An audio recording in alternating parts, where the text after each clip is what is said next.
Hi, I'm Wes, the Explosion, and this is another episode of the Backlog. A recent audit has found that there were 4 games that were in my library that should have been on the backlog, but were not.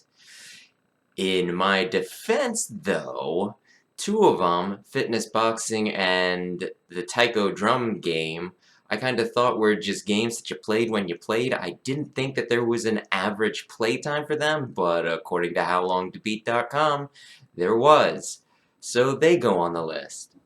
In addition to that, the Castlevania Anniversary Collection went on sale this week for only $5, which I can't frickin' turn down. So that's 8 games that got added with that one. Although, since it's in one package, we're gonna cheat and just label it as one. Forgive me. Regardless, that puts us at a deficit this week, so let's get into it and see how much we can knock it back down to.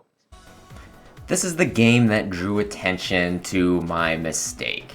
You see, I had started this game a while ago, but hadn't finished it.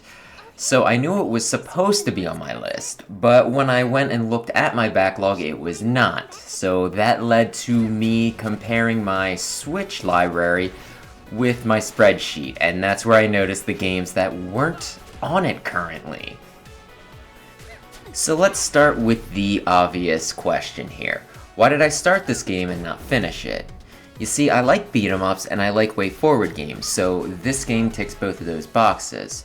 Now the problem is, I started playing this with a friend who, while he likes way forward, isn't so much into this genre of games. So we got, I'm gonna say like maybe halfway through, maybe a little bit more, and he just wasn't having it, so he just kinda quit. And at that point, it was just a matter of, do I continue on my own? Do I start over again, or do I try and find somebody else to pick up where we left off? So this week, I decided I was just gonna hammer through the rest of it. River City Ransom is an older game, and I believe there's been several games in the series, but this is the first one I've ever played. In this one, you play as either Misako or Kyoko, and your goal is to try and rescue your boyfriends, Kunio and Riki, who have been kidnapped. From what I understand, those two are the protagonists from the previous games, but like I said, I never played them, so I don't know much about them. They gotta be pretty great though, because everybody seems obsessed with them, all the girls seem to want to just make out with them, and some of the guys also seem kind of oddly obsessed with them. I think the games were still just beat 'em ups, and the setting for these seemed pretty mundane, so I'm not really sure where the hero worship and just sex appeal comes from. Like, I don't know, did they travel into the mountains to defeat a demon lord and bring back the spring sun so that they could get rid of the endless winter? Like, why? Why are they so amazing? Do I need to actually play the other games to understand this? Regardless, this is a beat 'em up, and I like the genre. I played many of them through the years. This one, though, I'd say gives its enemies a lot more agency. Normally in these types of games, you are like gods compared to most of the enemies because you're expected to beat up 20 of them for every one of you, so you kinda need the advantage. Whereas with this, they seem to be a lot harder to take down. They take more hits, they can stun lock you easier, and one of the things I find baffling is if you hit them around enough, they'll fall over, which you think would give you an advantage. But if you camp the body while they're lying on the ground, they'll be able to hit you with a get-up attack, which will interrupt whatever you're doing and knock you down. Like, it doesn't matter if you're doing a special attack, it will interrupt it, it will sucker punch you. So, I don't know, it seems like the best position these guys can be in is on the frickin' floor, which doesn't seem to make a lot of logical sense, now does it? You can also level up in this game, which I think brings me to the part where I probably played this game wrong. I think there's like 2 acceptable ways to play it, either completely the whole way through on your own, or the entire game with a friend. If you're alone, you'll take down more enemies on your own and you'll level faster and gain stats more, and also money that you can use to upgrade yourself. More on that later.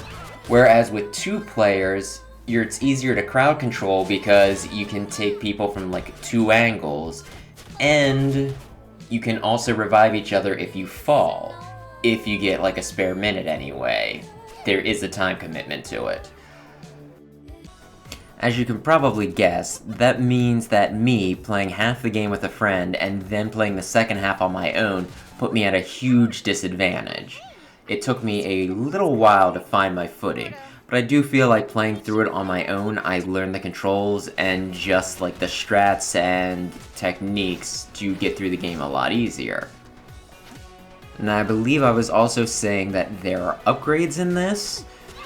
They take a few forms. The basic one is just the leveling system. Then you can also go to a dojo to get yourself some extra moves to string together as like combos and the like. My sweet dab was one of them, I believe.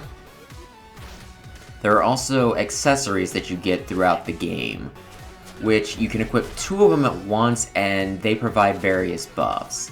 The accessories kinda weird me out in a way because there's like a lot of them that are very specific. Like there's one for when you're fighting female enemies, you do plus 5 damage. And there's another one that does the same thing if you're fighting male enemies. And then there's like another one that's like that, but if you're fighting, you know, like schoolmates or the like. And it makes me wonder if I was supposed to be constantly swapping through my accessories. Like, you know, let's say right here, I take out, you know, I have the one for stronger against male opponents up. Then I take out the 2 boys, and then am I supposed to immediately switch to the female ones? It kinda makes me wish they would have just provided passive buffs. But then again, if you could have used all of them at the same time, it would be overpowered, so I don't know. You can also buy food and you keep so much of it in your pockets, and the first time you use the food, I believe you get like a stat buff as well, like a permanent upgrade. So, you know, you also want to be constantly using food and healing with that, which I'm the type who holds on to my money in these games to buy like the really sweet upgrades, so I kinda needed to get over that. Some other notable elements of the game: you can recruit enemies. Typically when there's only one left on the screen, they will sometimes beg for mercy, at which point you can team up with them, and you can summon them every so often to come and, you know, do an attack for you, or help you out in some way. The other thing is that there are weapons you can pick up, like the guitar right there.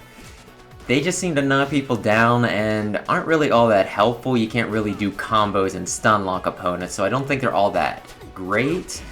It is kind of neat that you can throw them as like a projectile, but if it bounces off of something, it can also swing back and hit you in the face, so I kind of just prefer to use my basic moves, if I'm being honest.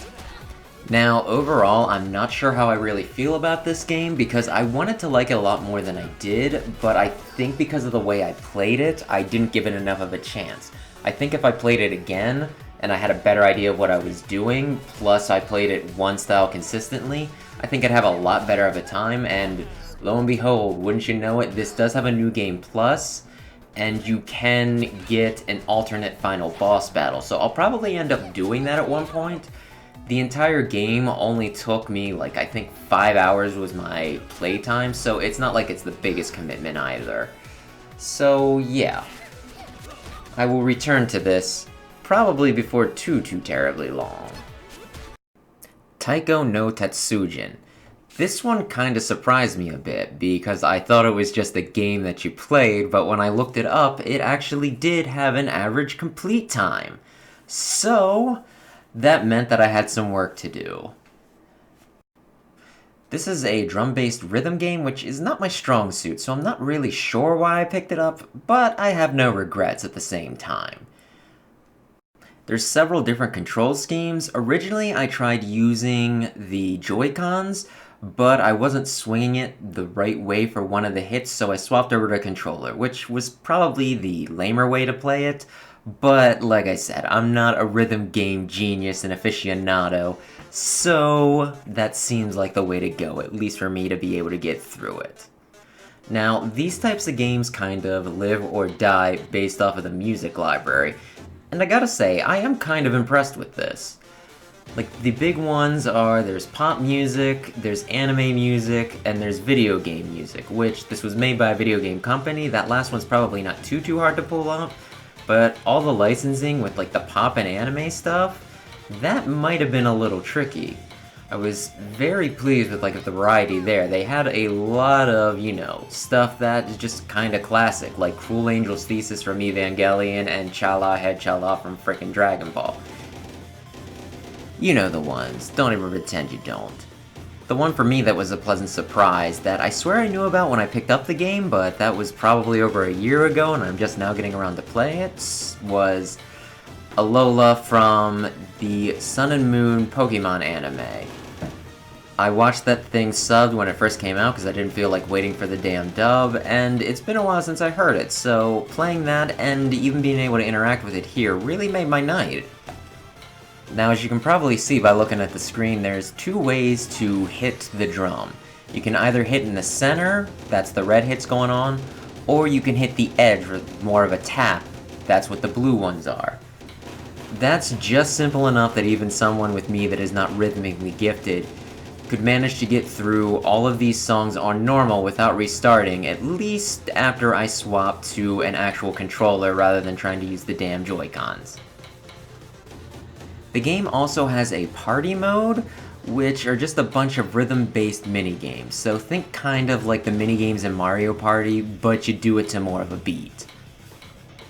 That's important because my goal with this game was to unlock all the characters and all the songs, and also play all of the damn songs, which, to unlock the characters you need to play 100 matches in party mode. Which, it only took about an hour. They are fairly short, maybe an hour and a half, so it wasn't too much of a grind. And some of them were kinda fun. I could see myself playing it with other people. This game also has a ton of DLC, just a lot of songs you can add into the rotation.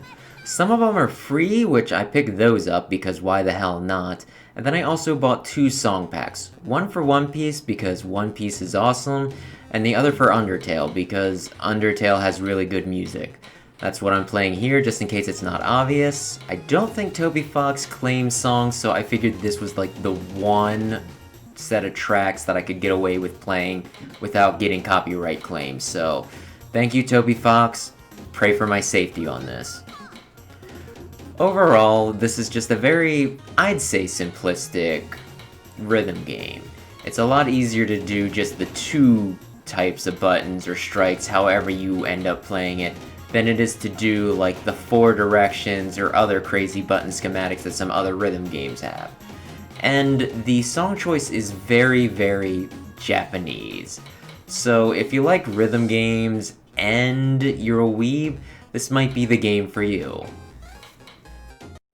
And finally, for the 3rd week in a row because I hate myself, Sonic Colors. Now, I don't have a DS capture card, so we're just gonna use footage from the Wii version of this, so please forgive me. I figure it's better than a static image. Anyway, this game, I only took about 2 hours on it, I'd say, honestly. And that was mostly because I wanted to get it out.